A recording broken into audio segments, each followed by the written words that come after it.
우리 같이 말씀 나누겠습니다. 오늘 시편 72편입니다.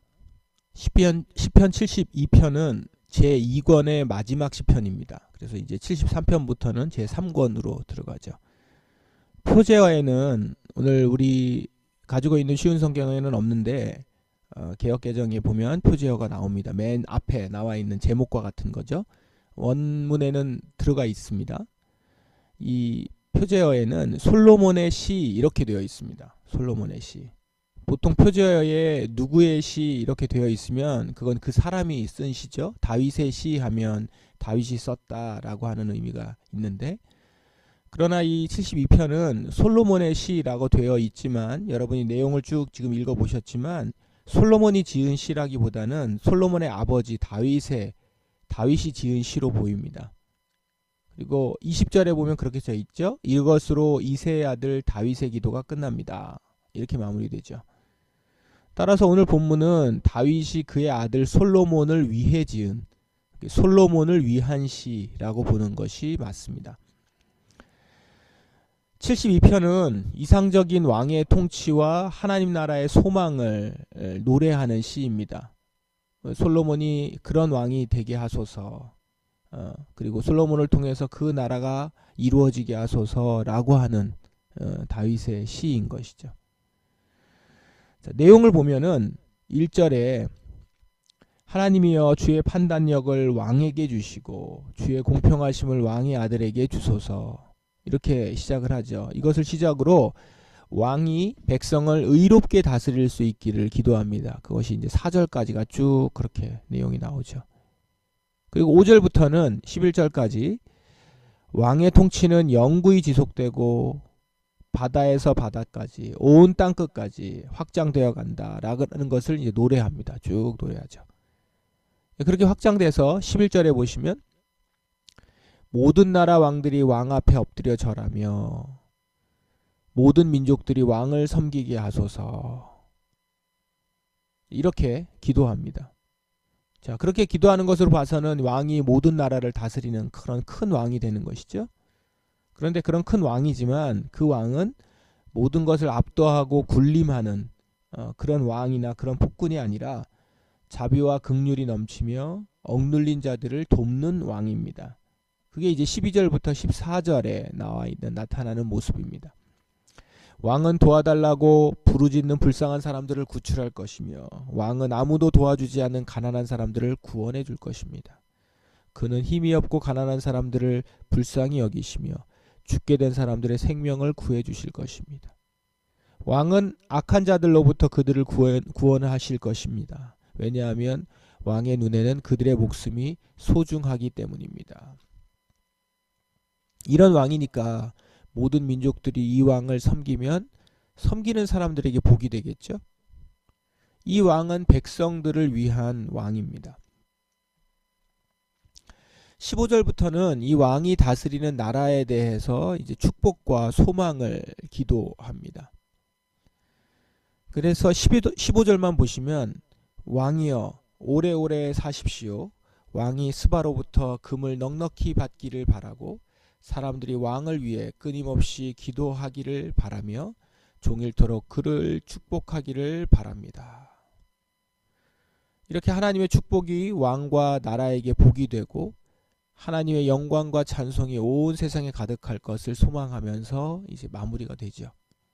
그리고 이것이 이새 아들의 아들 다윗의 기도, 그것으로 끝납니다. 이렇게 되죠.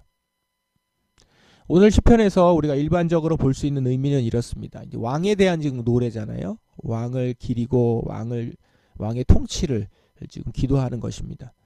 왕의 통치, 이 세상의 통치는 공의, 정의, 자비, 평화, 번영, 이런 가치에 기반해야 된다라는 겁니다. 왜냐하면 그런 통치만이 모두에게 복을 주고 모두가 풍요로울 수 있기 때문입니다.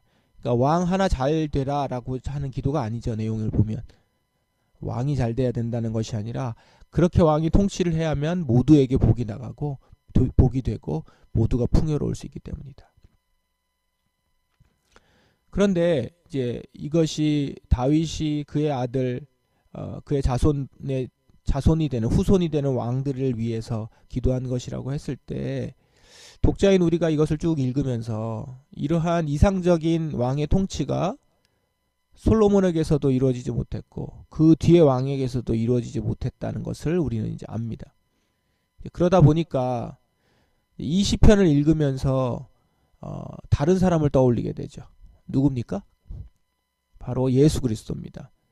예수 그리스도 그분을 떠올리면서 그분 안에서 영원히 다스릴 나라를 기대하는 것이죠. 그렇게 우리는 오늘 이 시편의 왕의 통치를 보면서 장차 영원히 다스릴 예수 그리스도의 통치를 바라보게 됩니다. 그리고 이 내용을 가지고 시편 이 부분을 가지고 복음서 예수 그리스도를 한번 묵상해 보십시오. 그러면 거기에 나타나는 그 모습이 바로 주님께서 우리를 다스리고자 하는 그런 모습으로 나타났음을. 그리고 장차 그 예수 그리스도께서 우리에게 왕으로 오셨을 때 그때 우리는 그 안에서 이 다스림을 받는다라는 것이죠. 그걸 이제 소망하면서 우리는 이 말씀을 또 볼 수 있게 됩니다. 또한 오늘 시편은 단지 왕에게만 적용하는 것이 아니라 왕이 아닌 우리에게도 적용이 가능합니다. 주님은 내게 이 시편에 나오는 왕처럼 그런 모습으로 이 땅을 살아가기를 원하신다는 겁니다. 그러니까 바로 하나님의 대리자로서 이 땅을 살아가면서 우리를 통해서도 이 땅에 내가 사는 곳 주변에 공의와 자비, 선한 영향력 이것들을 드러내기를 원하시고 그렇게 우리가 이 시편을 보면서 우리가 그렇게 드러내야 한다라는 것이죠. 그 통치를 받는 자들 또한 그 다스림을 흘려보내야 된다는 것이죠. 그래서 내가 영향을 미치는 곳에서는 적어도 이런 공의와 자비, 선한 영향력이 미쳐야 한다라는 겁니다. 정리하면 오늘 시편을 통해서 첫째는 영원한 왕이신 예수 그리스도의 다스림을 통해서 세상은 복을 받고 또 그 다스림을 받아서 살아가는 나를 통해 세상은 복을 받는 것. 그것이 하나님의 뜻이다 라는 것으로 우리는 적용할 수 있습니다. 우리는 이 세상의 진정한 번영과 은혜는 하나님의 통치 아래 주어지는 것임을 확신하면서 모든 백성이 하나님의 복을 받게 하고자 하는 것이 하나님의 뜻임을 그리고 그 뜻을 우리는 실천해 나가야 하는 것임을 오늘 다시 한번 확인합니다. 그러므로 여러분 다른 누구도 아닌 여러분이 이 일을 실천해 나가시기 바랍니다. 우리의 왕이 지금 이 시편 72편에 나오는 왕이심을 그리고 구체적으로 그분은 예수 그리스도이심을 예수 그리스도를 통해서 장차 우리는 이렇게 다스림을 받을 것이지만 지금부터 우리는 그 다스림 안에서 살아가는 자로 이 땅을 쭉 살아가면서 왕이 다스릴 그 다스림을 안에서의 실천을 우리는 같이 행하는 것이죠. 그 안에 다스림을 받는 자로 살아가는 것입니다. 그런데 오늘 본문에서 우리는 한 단계 더 나아가서 좀 교훈을 받고 적용을 하면 좋겠습니다. 또 이 시편을 또 이런 측면에서 볼 수 있습니다. 어떤 측면이냐면 다윗이 지금 솔로몬을 위해서 기도하는 거잖아요. 바로 부모로서 자녀에게 이렇게 기도하면 좋겠다라는 것입니다. 아버지로서 아들을 위해, 즉 부모가 자녀를 위해 해야 될 마땅한 기도가 어떤 것인지 우리는 이 시편을 통해서 배울 수 있는 겁니다. 지금 어떤 기도를 합니까? 그리고 어떤 기도를 우리가 해야 합니까? 첫 번째, 자녀가 공의와 지혜를 갖기를 바라는 기도를 해야 된다라는 것이죠. 지금 다윗은 왕으로서 솔로몬에게 그냥 왕위를 잘 보존하라. 어떻게 하면 이제까지 내가 이룬 업적을 쫙 그대로 이어갈 것인가. 이런 이야기들이 아니라 그가 공의와 지혜를 갖기를 바라면서 기도하고 있죠. 무엇보다도 하나님의 판단력과 의를 간구합니다. 세상의 성공이나 재물보다 아들이 하나님 앞에서 바르게 판단하고 정의롭게 행할 수 있는 영적 지혜를 구하고 있는 거죠. 여러분, 부모가 자녀에게 바랄 가장 중요한 덕목은 세상적 능력 이전에 정의와 공의를 실현할 수 있는 하나님 중심의 마음인 것이다 라는 겁니다.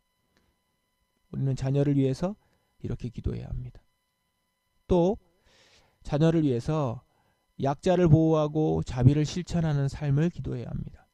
우리의 자녀가 힘없는 자, 가난한 자, 억눌린 자를 보호하는 사람이 되길 기도해야 합니다.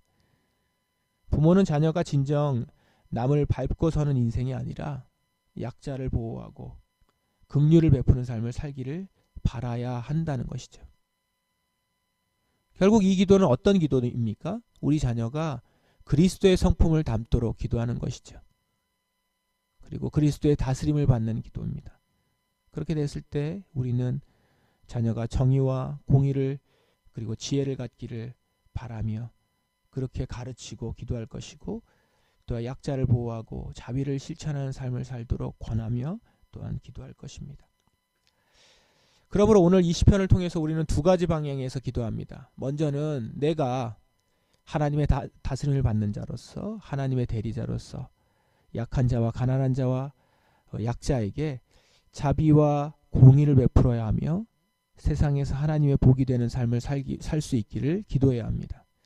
우리는 장차 올 메시아의 왕국을 소망하며 그 믿음으로 지금 이 땅에서 하나님 나라의 가치와 삶을 실천해 나가며 사는 자들입니다.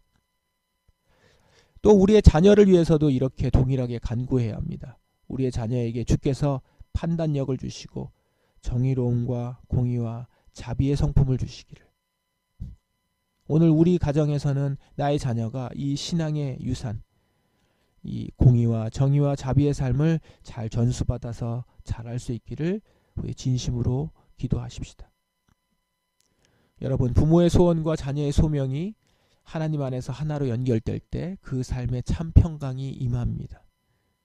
부모인 여러분이 진정으로 자녀에게 세상적인 성공을 넘어서 신앙적인 소명과 하나님 중심의 삶을 바라는 마음을 갖고 가르칠 때 이 영적 유산은 우리 자녀들에게 잘 전수될 것입니다. 그리고 여러분의 자녀들을 통해서 하나님의 복이 이 세상 가운데 임하게 될 것입니다. 이렇게 내가 그리고 나의 자녀가 주님 나라의 가치와 삶을 살아가기를 주님의 이름으로 축원합니다. 우리 기도하겠습니다. 지금 말씀을 의지하면서 기도하십시다. 먼저는 내가 하나님의 대리자로서 약한 자와 가난한 자와 사회적 약자에게 자비와 공의를 베풀며 살기 원합니다. 세상에서 하나님의 복이 되는 삶을 살 수 있기를 원합니다. 또 우리 자녀들에게 판단력과 정의와 공의와 자비의 성품을 주셔서 주님의 나라의 삶을 살게 하소서. 주님 맡겨주신 자녀들을 주의 말씀으로 잘 양육하겠습니다. 부모인 저를 도와주소서. 이렇게 다 같이 기도하시겠습니다.